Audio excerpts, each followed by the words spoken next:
बीडच्या केसचे तहसीलदार राकेश गिड्डे यांचा कार अपघातामध्ये मृत्यू झालेला आहे।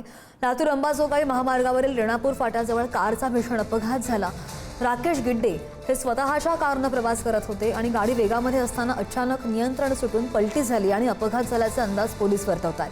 अपघाताची तीव्रता इतकी भीषण होती की त्यामध्ये त्यांचा जागीच मृत्यू झालेला आहे। एका कार्यक्षम आणि तरुण अधिकाऱ्याच्या अचानक जाण्याने महसूल प्रशासनासह संपूर्ण केस तालुक्यावर मोठी शोककळा पसरलेली आहे।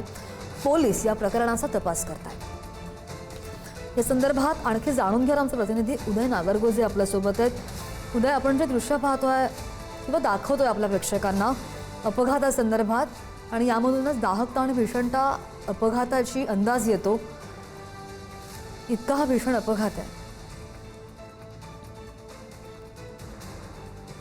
पाहिलं तर अतिशय धक्कादायक ही घटना आहे। तहसीलदार गिड्डे हे आज सकाळी लातूरकडून केजकडे येत होते आणि स्वतःच्या गाडीतून ते एकटेच या ठिकाणी येत असल्याचं माहिती मिळते आणि वेगातील ही गाडी त्यांचं नियंत्रण सुटलं गाडीवरील आणि रस्त्याच्या बाजूला जाऊन पलटी झाली। यामुळे हा भीषण अपघात घडला आहे। अपघातानंतर जागेवरच त्यांचं निधन झाल्यानं मदतीसाठी गेलेल्या जे लोक होते त्यांना काही उपयोग झाला नाही, कारण त्यांना तातडीने रुग्णालयात दाखल केलं, परंतु डॉक्टरांनी त्यांना मृत घोषित केलंय।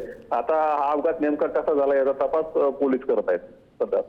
अगदी धन्यवाद उदय दिलेल्या सगळ्या सविस्तर माहितीसाठी।